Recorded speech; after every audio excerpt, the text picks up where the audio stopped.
la grabación. Dice, sea el campo vectorial F que está en coordenadas cilíndricas, cuya ecuación es el campo F que depende de rho, teta y z, es igual a 2R seno de teta por z cúbica en la dirección del vector ER más R coseno de teta por z cúbica en la dirección de teta y por último 3R cuadrada seno de teta por z cuadrado en la dirección de z. Entonces nos piden calcular el trabajo que desarrolla este campo al mover una partícula del punto A al punto B a lo largo de una recta que los una. Y nos dice que como nota adicional, los puntos A y B ya están dados en coordenadas cilíndricas. Bueno, nosotros vimos en la clase anterior que el trabajo realizado se puede calcular como la integral de línea a lo largo de una curva C del campo producto punto con la diferencial. En este caso, nuestro campo está en coordenadas cilíndricas. Entonces tiene que tener esta forma. O sea, un campo en coordenadas curvilíneas en general tiene esta forma. La primera función que lo compone en dirección del primer vector unitario, después la segunda función escalar que lo compone en dirección del segundo vector unitario y por último la tercera función que lo compone en dirección del tercer y último vector unitario. La diferencial de R en coordenadas curvilíneas será el factor de escala de la primera variable por la diferencial de la primera variable por el vector unitario en esa dirección. Después sería más el factor de escala de la segunda variable por la diferencial de esa variable por el vector unitario en esa variable. Y por último, el factor de escala de la tercera variable por la diferencial de esa variable por el vector unitario en esa dirección. Muy bien. Entonces, en general, la integral de línea en coordenadas curvilíneas, eso es en general para cualquier sistema curvilíneo, esta integral de línea, ¿cómo quedaría? ¿Quién me podría decir? ¿Cómo queda el producto punto de este vector por este? ¿Quién me podría decir? Ya lo habíamos anotado también en la clase anterior, pero pues si no se acuerdan, pues recuerdan el producto punto se hace componente a componente. Entonces, ¿qué nos quedaría? Es F de U Ajá, multiplicando a H de U de U. exacto. O para que sea más sencillo para nosotros, primero escribo al factor de escala porque, por ejemplo, para las coordenadas cilíndricas, el primer factor de escala de R, ¿cuánto vale? ¿Se acuerdan? El factor de escala Es 1. H, ajá, muy bien, vale 1. Así es. Entonces, nada más por el orden, porque los factores de escala son expresiones que ya conocemos, pues los voy a escribir antes, pero en realidad lo que dijo su compañero es correcto, ¿eh? Entonces sería HU por FU por diferencial de U. Después sería HB por FB por diferencial de B y por último HW por F de W por diferencial de W. Esta es cómo se calcularía la integral de línea en coordenadas curvilíneas cualesquiera que éstas sean. Muy bien. Bueno, después nosotros sabemos que para que esta integral de línea sea mucho más sencilla de calcular, pues tenemos que verificar primero que el campo sea conservativo, o sea que el rotacional del campo valga 0, porque si eso es cierto, si el rotacional del campo es el vector 0, entonces la integral de línea se puede calcular calculando la función potencial y su valor se encontrará, el valor de la integral de línea se encontrará evaluando a la función potencial en el punto final menos la evaluación de la función potencial en el punto inicial. Entonces, siempre vamos a partir de eso, de ver si el campo es conservativo, porque si lo es, entonces eso nos facilita mucho las operaciones. No empecemos con la parametrización, no empecemos con reescribir a esta integral haciendo estos productos, porque puede ser que el campo sea conservativo y el valor de esta integral sea más fácil de calcular que al hacer todas estas operaciones. Bueno, entonces, bueno, aquí me faltó la integral, nada más, porque esto sería el integrando. Muy bien. Entonces, ¿cómo se calcula el rotacional en coordenadas curvilíneas? ¿Se acuerdan? También lo vimos en la última sesión antes de salir de vacaciones. ¿Cómo se calcula el rotacional de un campo en coordenadas curvilíneas? Ah, pues muy sencillo. Era 1 entre el producto de los factores de escala por el determinante que contiene los siguientes elementos. Entonces, ¿cuáles son? Pues es el factor de escala de la variable u por el vector unitario u. Después será el factor de escala de la variable b por el vector unitario eb. Y por último, el factor de escala de la tercera variable por el tercer vector unitario. Muy bien. Después, en el segundo renglón, ¿se acuerdan qué va en cualquier, en el caso de que se esté calculando esta operación? ¿Qué va en el segundo renglón? En el primer renglón van los vectores unitarios, sí, pero si estamos en coordenadas curvilíneas, entonces tienen que ir multiplicados por sus factores de escala.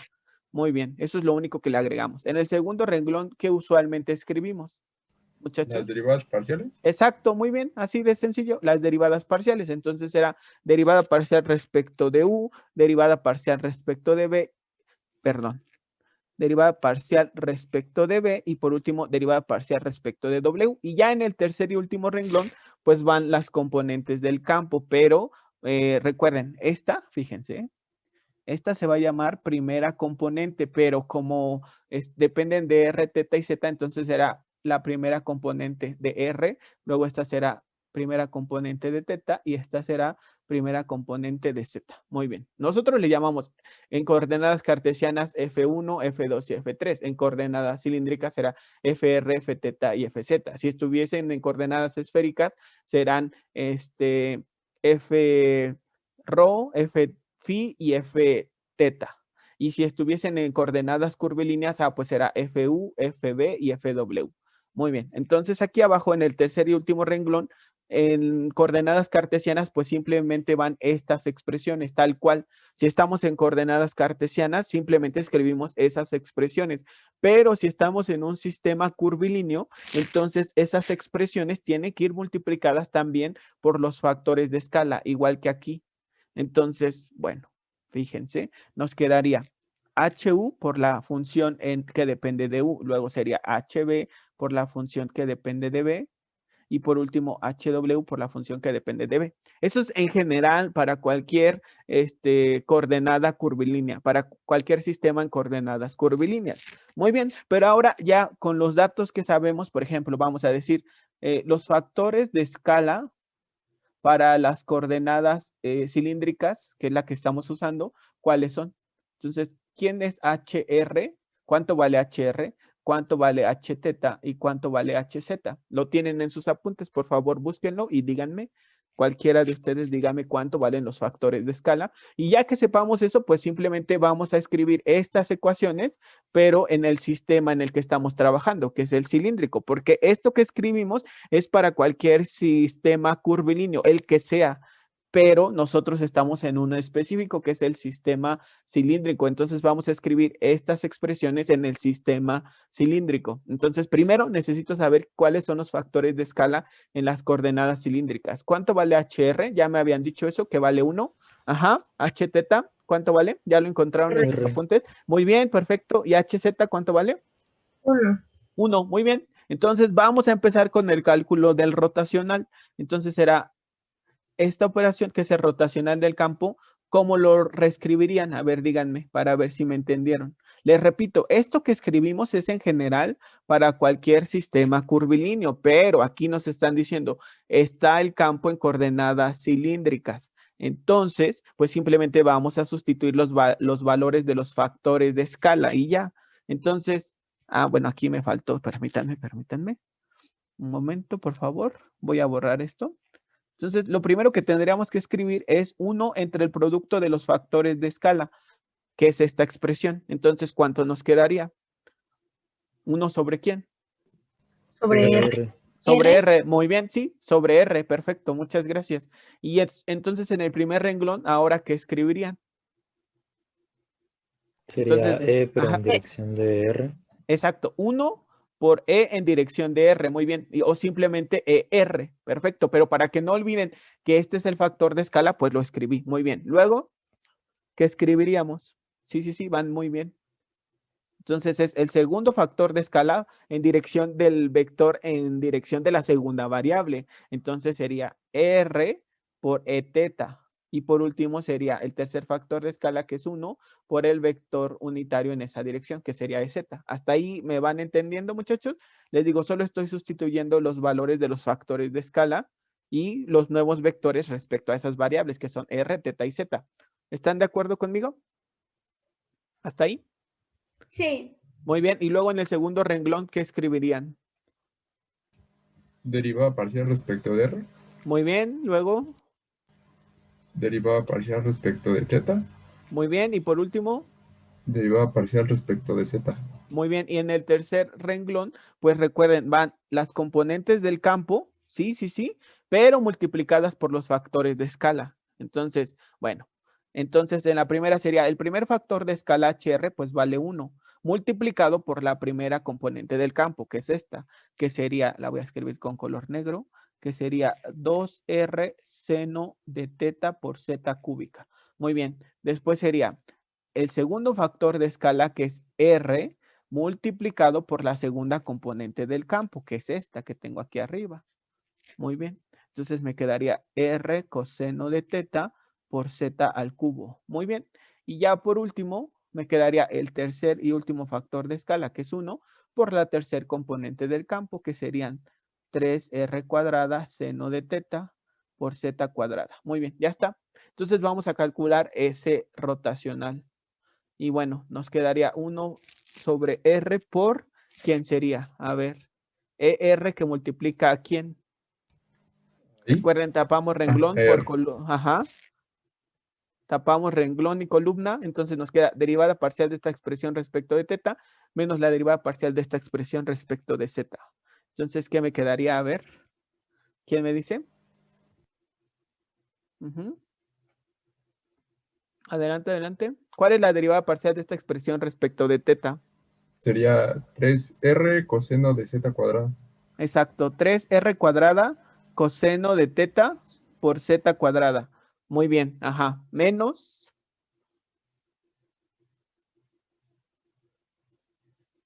Tres R coseno de teta Z cuadrada. 3R cuadrada coseno de teta Z cuadrada. ¿Por qué? Porque este R por esta otra R da R cuadrada, ¿no? ¿Están de acuerdo? Sí.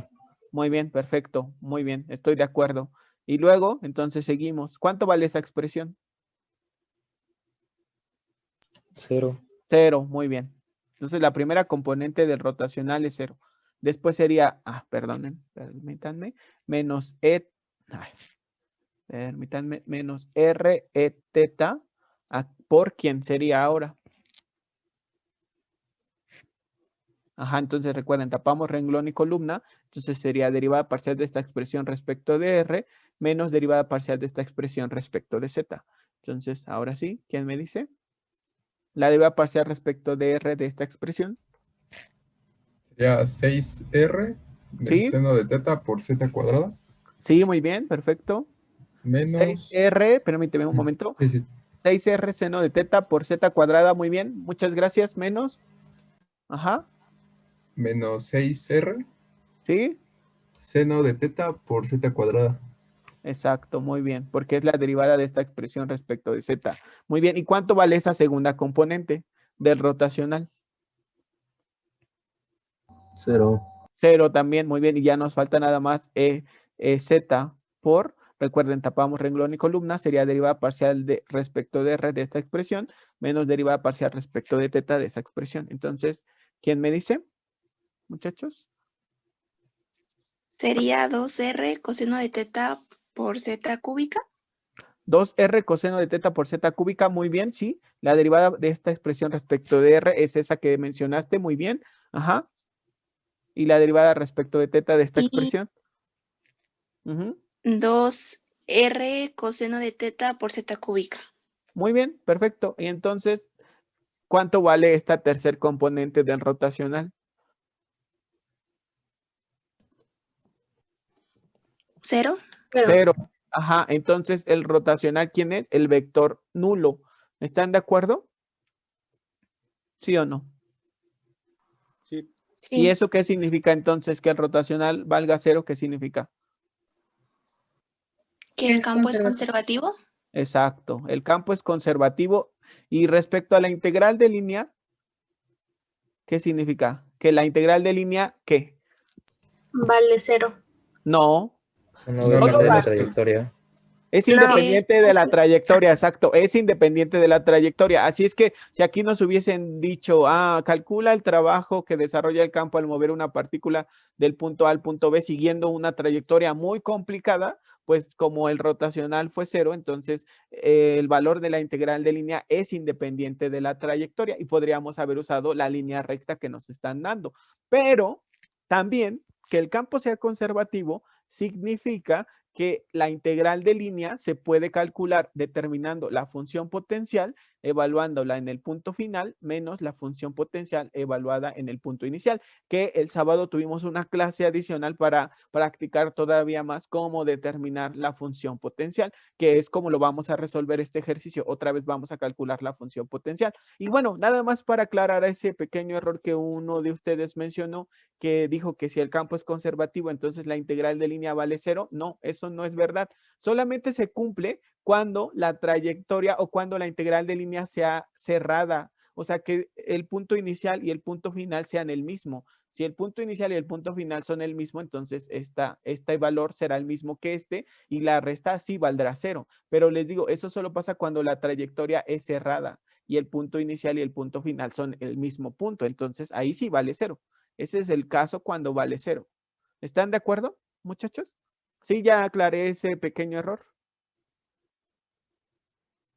¿Sí o no? Sí, pero Perfecto, perfecto. Entonces, vamos a continuar ahora con el cálculo de la función potencial. Entonces, por favor, tómense un momento para copiar y ahorita seguimos. Bueno, habíamos dicho en la clase anterior que si el campo era conservativo, eso significa también que el campo pudo obtenerse como el gradiente de una función phi a la que le llamamos función potencial.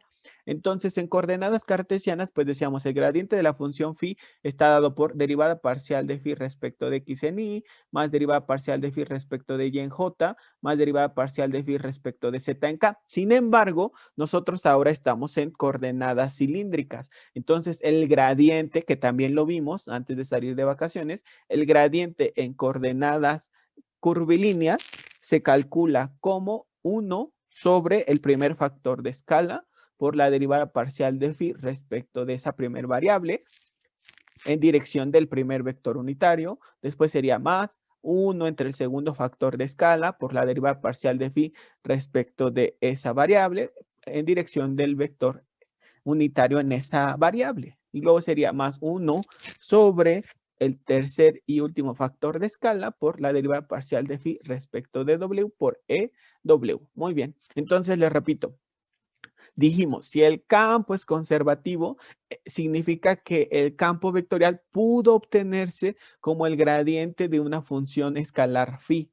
En coordenadas cartesianas, el gradiente de esa función phi se calculaba como derivada parcial de la función phi respecto de x por y, más derivada parcial de la función respecto de y por j, más derivada parcial de la función phi respecto de z en k.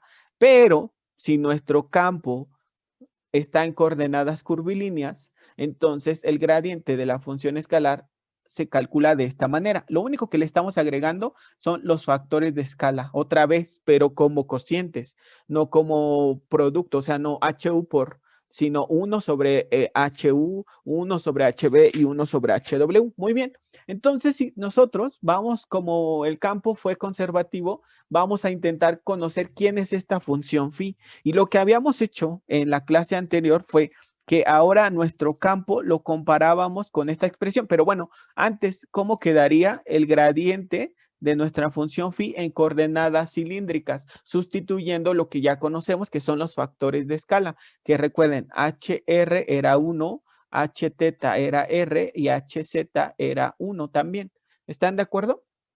Entonces, ¿cómo quedaría mi gradiente de mi función potencial en coordenadas cilíndricas? ¿Quién me podría decir? Recuerden, lo que empezamos escribiendo siempre es la operación, pero en cualquier sistema curvilíneo. Y luego lo aterrizamos al sistema curvilíneo en el que estemos trabajando. En este caso estamos en el sistema cilíndrico. Entonces, ¿cómo quedaría, muchachos? Solamente es Quedaría sustituir. como, Ajá, ajá, ajá, como 1 por, bueno, 1 entre 1, ajá. multiplicando la derivada parcial de phi con respecto a u. No, porque ¿quién es la primera variable u? R. Ah, perdón, R, es R. ajá. Ajá, por ER. Les decía, solamente reescribir a esta expresión general que describe el gradiente de una función escalar en cualquier sistema curvilíneo. Ahora es reescribirla en el sistema curvilíneo en el que estamos trabajando, en este caso, en el sistema cilíndrico. Entonces sería 1 entre el primer factor de escala, que es HR, por la derivada parcial de phi respecto de R por ER. Muy bien. Después, ¿cómo continuarían? Adelante, por favor. Ujú. Sería 1 sobre R Muy bien.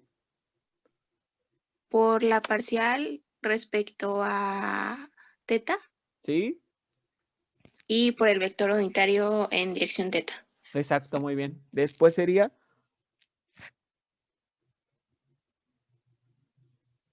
sí, muy bien, van bien, van bien. Ya casi terminan.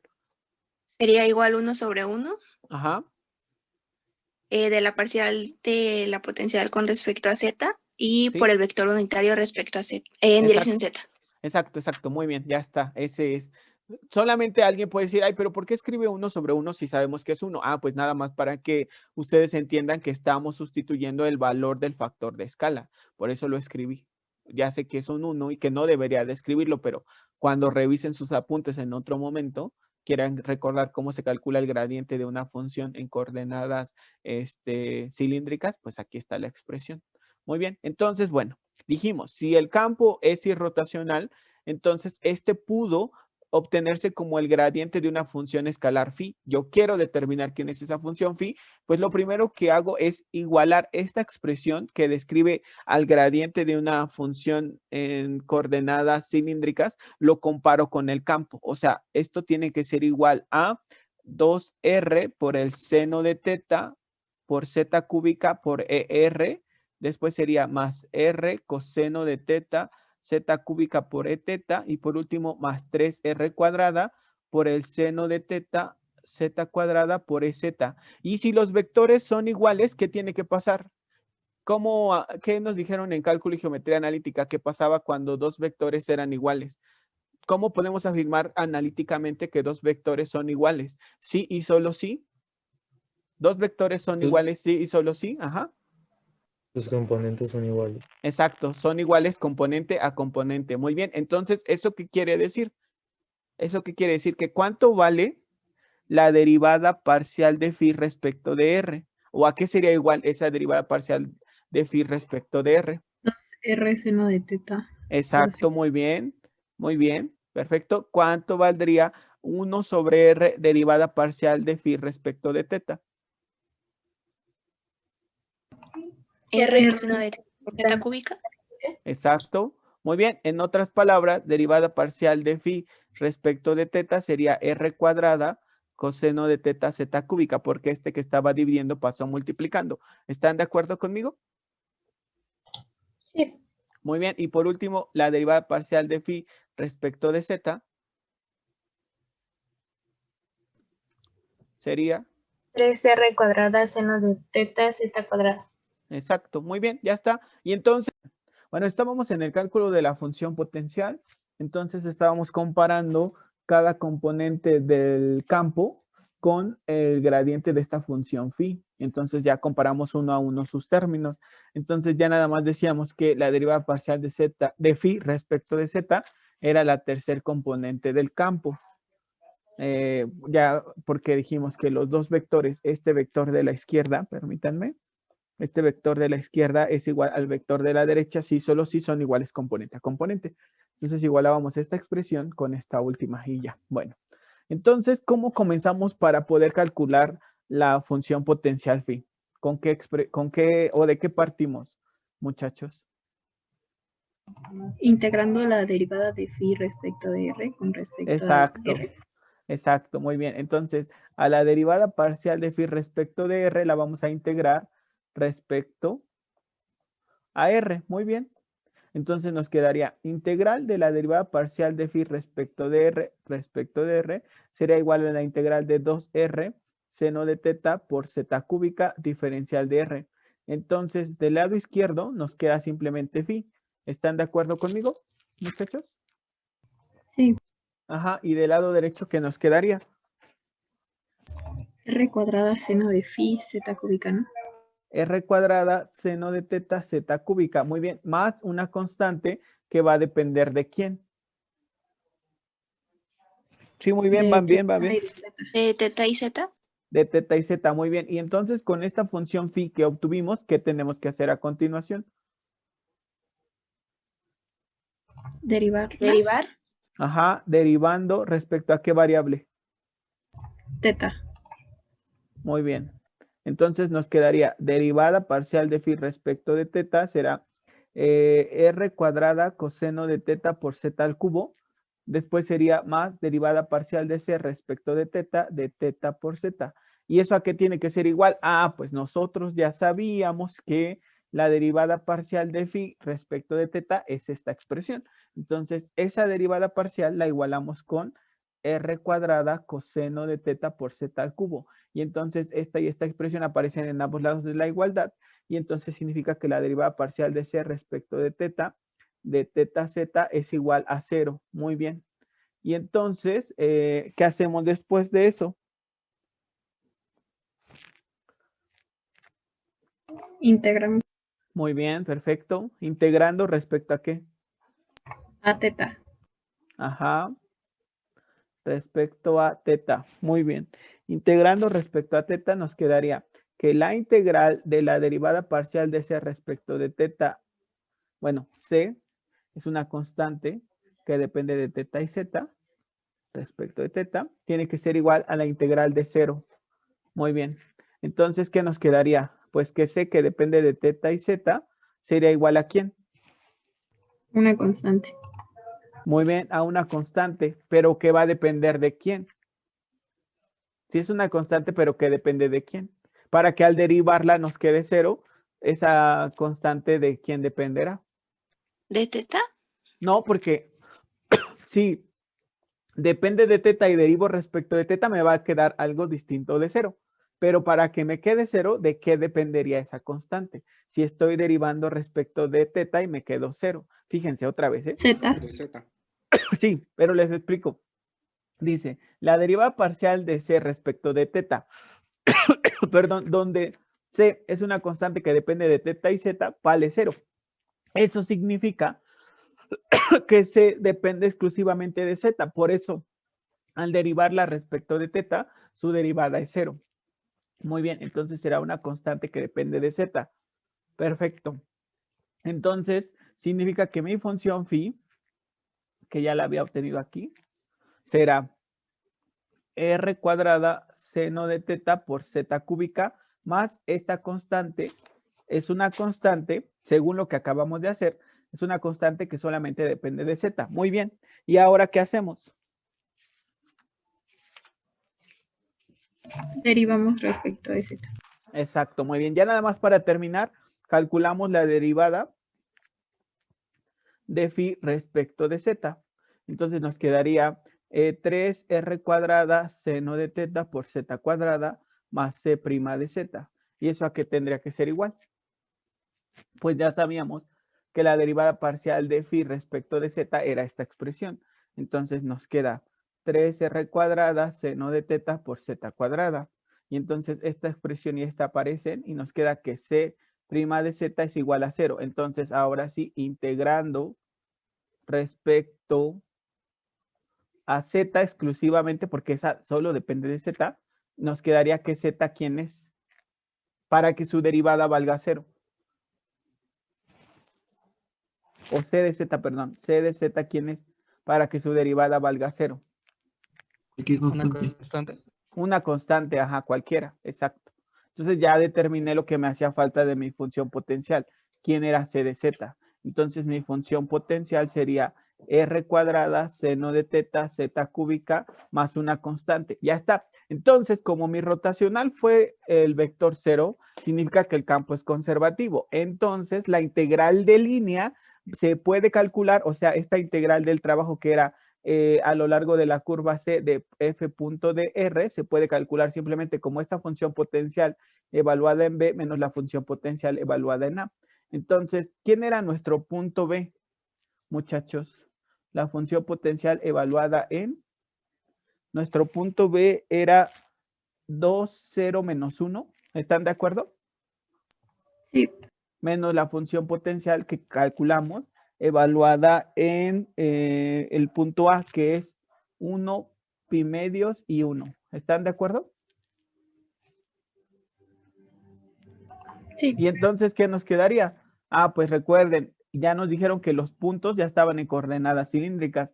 Entonces son R, teta y zeta. Entonces a donde veamos R sustituimos 2, a donde veamos teta sustituimos 0 y a donde veamos zeta sustituimos menos 1. Entonces nos quedaría 2 al cuadrado por el seno de 0 por, esto parece T, por menos 1 al cubo. Pero bueno, esto es 0 porque el seno de 0 vale 0.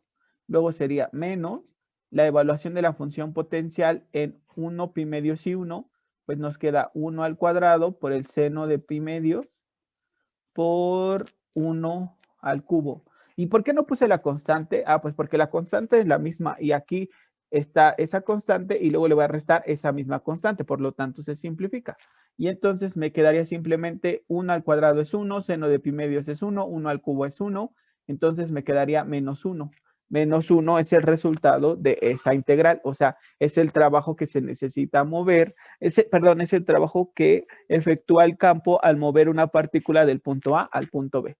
Y muy bien, bueno, vamos a seguir ahorita con las integrales dobles. No de la grabación. Bueno, vamos al tema 4 que se llama integrales múltiples. El objetivo es que ustedes apliquen las integrales múltiples en la resolución de problemas físicos y geométricos y que empleen los teoremas de Gauss y Stokes para cualquier integral de superficie.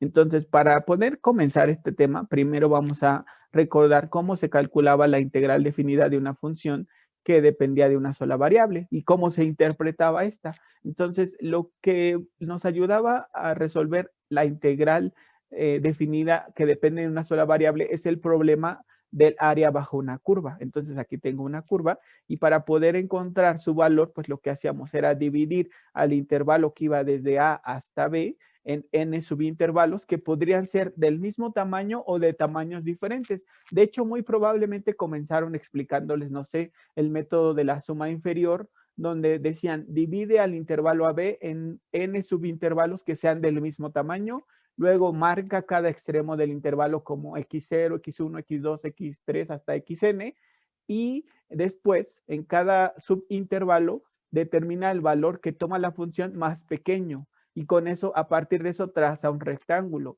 Entonces, al sumar las áreas de todos esos rectángulos, pues se encontraban el área debajo de la curva y entonces decíamos que entre más subdivisiones hiciéramos, o sea, entre más particiones al intervalo AB le hiciéramos, iba a ser mejor la aproximación, pero no significaba que siempre teníamos que tomar el valor más pequeño dentro de cada intervalo o el valor más grande. Se podía tomar cualquier valor arbitrario y eso ya se conocía como el método de las sumas de Riemann, que es lo que está ejemplificado con esta lámina. Entonces decíamos en el método de sumas de Riemann, partimos el intervalo AB en n subintervalos, cada uno de ellos recibe el nombre de celda, la distancia entre los puntos extremos de cada celda se llama amplitud de celda, la amplitud de la celda 1 será pues la diferencia de x1 menos x0, la longitud del iésimo intervalo será delta de xi menos xi menos 1, y a la longitud del intervalo mayor se le va a conocer como norma de la partición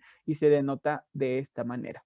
Entonces decíamos, podemos partir nuestro subintervalo AB en n subintervalos que pueden ser del mismo tamaño o de diferente tamaño y cada celda, su amplitud se calcula como el extremo de la derecha menos el extremo de la izquierda. Y a la celda de mayor amplitud se le llama norma de la partición. Entonces, por ejemplo, esta sería nuestra norma de nuestra partición, porque es la amplitud de la celda más grande, esta de aquí. Muy bien. Entonces, dice, en cada celda se selecciona un valor alfa i que esté dentro de cada subintervalo y se construyen estas sumas de Riemann que están dadas por la función valuada en ese valor alfa i por el ancho de cada celda. Entonces, la suma de todas estas expresiones, pues nos va a dar el área debajo de la curva. Entonces, se dice que f es integrable con respecto a x en su intervalo de definición si existe un número real y tal que para cierta partición se tiene que el límite cuando n tiende a infinito de la suma desde que igual a 1 hasta n de f de i por delta de xi es ese número i, ese número real i. Y si se tiene una función y igual a f de x que es continua en un intervalo cerrado a b, entonces la integral definida es equivalente a esa suma de Riemann. O sea, al límite cuando n tiende a infinito de la suma desde que igual a 1 hasta n de f de ahí por delta de x y. Entonces, al sumar las áreas de todos esos rectángulos, encontrábamos la integral definida que la podíamos interpretar como el área bajo esa curva, bajo esa función. Entonces, lo que decíamos aquí con n tiende a infinito es que el número de particiones sea tan grande tal que su ancho tienda a 0.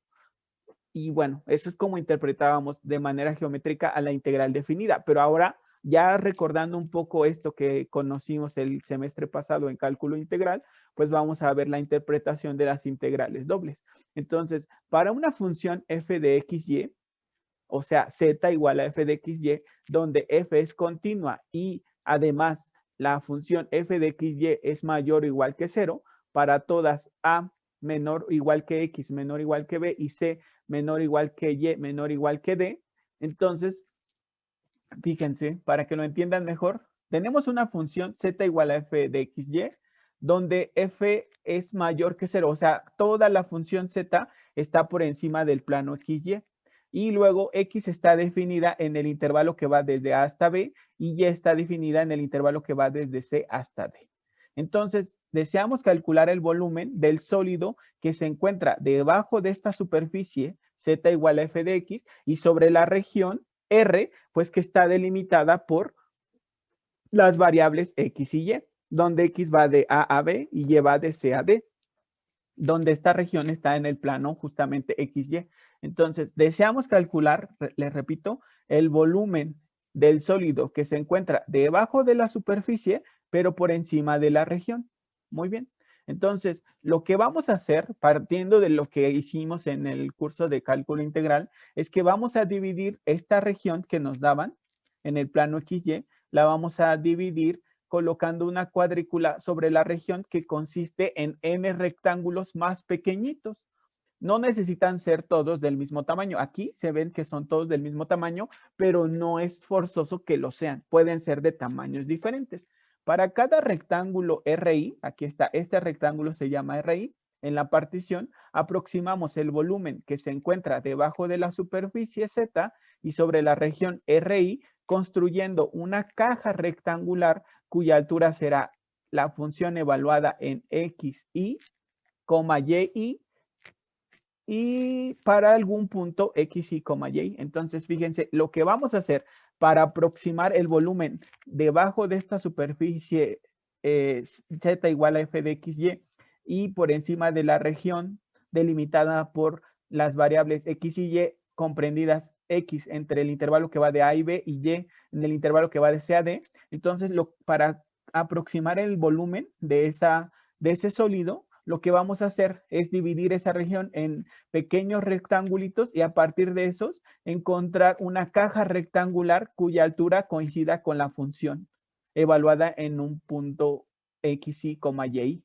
Entonces, aquí está un ejemplo que para esta región RI estoy encontrando esta caja rectangular o prisma rectangular, que la suma de todos los prismas rectangulares que se obtengan, pues nos va a dar el volumen. Entonces, eso es como se interpreta una integral doble, como el volumen debajo o el volumen de un sólido que se forma o que se encuentra debajo de una función z igual a f de x y por encima de una región delimitada en el plano XY.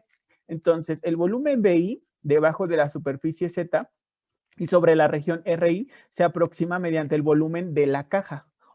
Entonces, aquí el volumen de la caja será la altura por el área de la base. Y pues la altura de la caja dijimos que se obtenía evaluando la función en un par ordenado x, y, y que esté en la región RI.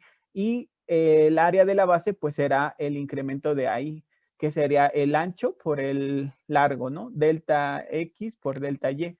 Entonces, donde A denota el área del rectángulo RI. Entonces, el volumen total es aproximadamente pues la suma de todos estos volúmenes pequeñitos. Muy bien. Y entonces ahora sí ya la definición, dada una función f de xy definida sobre una región R acotada en el plano xy, entonces la integral doble de la función sobre la región R se define como, entonces aquí tenemos integral doble de la función f de xy sobre la región R es igual al límite cuando el delta tiende a 0, que es la norma de la partición de nueva cuenta, de la suma desde que igual a 1 hasta n de f de xy por delta xy por delta y. Les repito, lo que estamos haciendo es que esta integral doble la interpretamos como un volumen y entonces ese volumen se puede obtener como la suma de los volúmenes de prismas rectangulares en los que se podría subdividir nuestra región. La base de esos prismas son regiones más pequeñitas que se pueden obtener de la región más grande. Entonces, si sumamos todos esos volúmenes de esos prismas, vamos a obtener el volumen debajo de la función z igual a f de x y por encima de la región. Bueno, siempre y cuando este límite exista. Se dice entonces que la función f de xy es integrable en R y la aplicación de esta integral doble no se restringe exclusivamente al cálculo de volúmenes. Mediante integración múltiple se pueden calcular probabilidades, centroides, centros de masa, centros de gravedad, etc. Entonces, ustedes van a utilizar integrales dobles en el curso de probabilidad, pues para conocer probabilidades, o en el curso de mecánica o estática o cinemática, seguramente ya usaron integrales dobles para calcular centroides, centros de masa o centros de gravedad. Muy bien, entonces con esto quiero decir que la aplicación de la integral doble no solamente se va a restringir para calcular volúmenes, también nos permite calcular probabilidades, centroides, centros de masa, etc. Muy bien, entonces, ¿qué propiedades tiene la integral doble? Ah, pues fíjense, sean las funciones f de xy y g que depende de x y y, dos funciones escalares integrables en una región regular R y K es una constante en la región R, entonces se cumple que la primera propiedad, si yo quiero calcular la integral doble de una función en una región R, donde esta función está multiplicada por K, entonces esa constante puede salir de la integral doble. O sea, tiene casi las mismas propiedades de las integrales que ya conocíamos. Muy bien, entonces aquí dice que la integral doble de una función f de x que depende de x y y sobre una región R se puede calcular como la suma de funciones sobre regiones más pequeñitas. Es decir, que a esta región R yo la puedo, si a mí me simplifica mucho los cálculos, la puedo subdividir a R en n regiones más pequeñitas y entonces las sumas de esas integrales para cada una de las regiones me da la integral en esa región completa. ¿A qué me refiero? A ver, permítanme. Déjenme ver si puedo escribir. Ajá. Listo, ya está. Entonces estamos en la propiedad 2. Entonces estoy calculando la integral sobre una región R. Esta es mi región R. Y estamos calculando la integral doble debajo de una superficie. Esta es mi superficie z igual a f de x sobre esta región. Entonces el resultado lo voy a interpretar como el volumen que se genera entre esta región y esta superficie.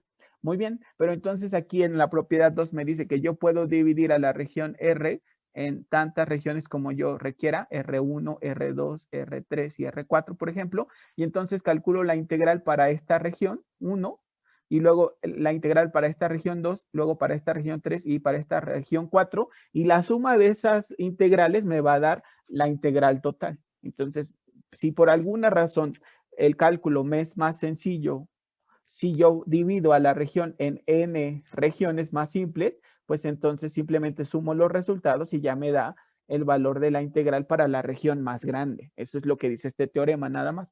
Bueno, por otro lado dice que si yo estoy calculando la integral doble de una suma de funciones sobre una región R, pues puedo calcularla como la suma de las integrales de cada una de las funciones en esa región.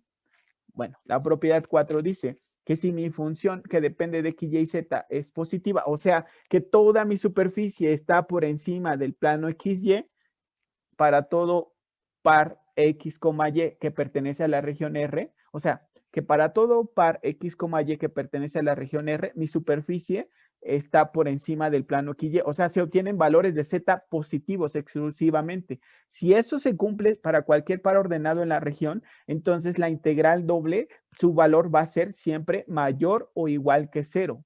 Pero si en algunos puntos de la región, esta es mi región, a ver, permítanme otra vez, esta es mi región. Igual que pasaba en la integral que dependía de una sola variable. Si en este caso, si hay para algunos puntos hay valores de Z negativos y para otros positivos, entonces la integral doble no necesariamente es positiva porque va a sumar volúmenes negativos con volúmenes positivos y entonces si es simétrica, pues esto valdrá 0. Pero les decía, si todos los pares ordenados en mi región dan como valores de Z siempre positivos, entonces el valor de la integral doble tiene que ser mayor o igual que 0. O sea, tiene que ser positivo. El volumen que se va a obtener va a ser positivo. Pero si hay valores de Z que están por encima y por debajo, pues podría darnos un valor negativo. Porque está sumando volúmenes que están por encima del plano XY positivos y por debajo del plano XY los está sumando con signo negativo, esta integral doble. Muy bien. Igual que les decía, igual que en cálculo integral, pues nosotros cuando ya decíamos la integral definida, permítanme, cuando ya decíamos la integral definida nos da el área bajo una curva y entre el eje X. Entonces, por ejemplo, si mi función fuera esta es f de x y estoy calculando la integral desde a hasta b, entonces la integral lo que nos da como resultado son áreas, pero a las áreas por encima del eje X las da con signo positivo y por debajo del eje X las da con signo negativo. Entonces la integral desde a hasta b de f de x diferencial de x en este caso nos va a quedar 0 porque está sumando esta área con signo negativo con esta área con signo positivo y no era de sorprendernos eso. También nos quedaba en algunos ejercicios que esta integral valía, no sé, menos 5. Y este menos 5, ¿cómo lo interpretábamos? Pues como que la mayor cantidad de área se encuentra debajo del eje X. Si estamos hablando de esta integral de línea que la estamos interpretando como un volumen, entonces si nos queda un número negativo, significa que la mayor cantidad de volumen se encuentra debajo de la región, o sea, debajo del plano XY.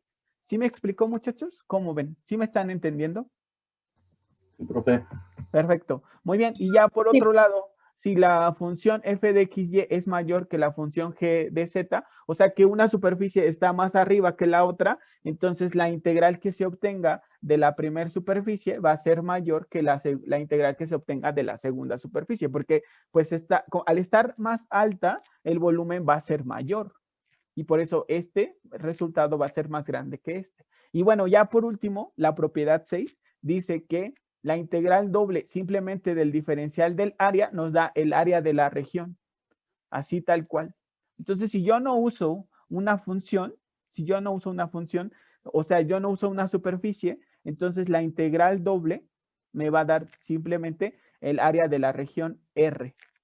Entonces, es importante esta propiedad. Si no aparece aquí mi función, o sea, yo no estoy dándole una altura específica, entonces la integral doble simplemente me da el área de esa región. Entonces, por favor, tómense un momento para copiar estas propiedades porque sí son muy importantes y ahorita seguimos. Muy bien, entonces ahora vamos a ver cálculo de la integral doble. Entonces, definición, sea una región R del plano XY, tal que toda recta paralela a uno de los ejes coordenados y que pasa por un punto interior de la región, corta su frontera en 2 puntos, siendo esta frontera una curva suave en pedazos. Entonces a esta región se le llama región regular y se clasifica en 2 tipos. Entonces, región del tipo 1 es esta región R formada por pares ordenados X, Y, tal que X está en el intervalo que va de A B y Y está en función de 2 funciones, G1 que depende de X y G2 que depende de X, con X y Y perteneciente a los reales. Vean, en la región del tipo 1 podemos observar claramente que una curva está por encima de otra. Esa es la característica de la región tipo 1, que una de sus fronteras es una función y la parte inferior es otra función. Entonces podemos observar claramente que hay una función por encima de otra función. A eso le llamamos región tipo 1. Por otro lado tenemos la región tipo 2. Entonces en la región tipo 2 tenemos una función a la derecha de otra. Entonces, aquí está cómo se describe esa región tipo 2. Entonces, la región tipo 2 será el conjunto de pares ordenados tal que X depende de dos funciones, la de la derecha y la de la izquierda, o va cambiando su valor de la función de la izquierda a la función de la derecha, y Y pues va cambiando de una constante C a una constante D. Muy bien, entonces les decía, en la región tipo 1 tenemos una función encima de otra. En la región tipo 2 tenemos una función a la derecha de otra. Eso es importante que lo consideren y lo tengan presente.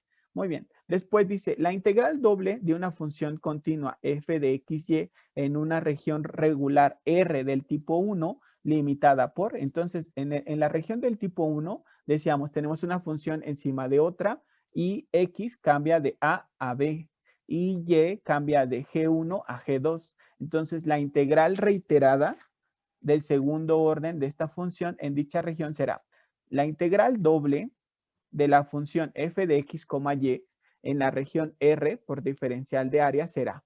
Y pongan mucha atención, vamos desde lo más interior hasta lo más exterior. Entonces, vean aquí, tenemos la función f de xy, que va a ser nuestra superficie, multiplicada por el diferencial de x. Y en los límites de integración vamos a tener a una función, la función, perdón, es que le cambié de hoja. Bueno, voy a repetirlo porque tal vez los estoy confundiendo porque le cambié de diapositiva. Entonces les decía, para el cálculo de la integral doble en una región del tipo 1, entonces tenemos una función por encima de otra.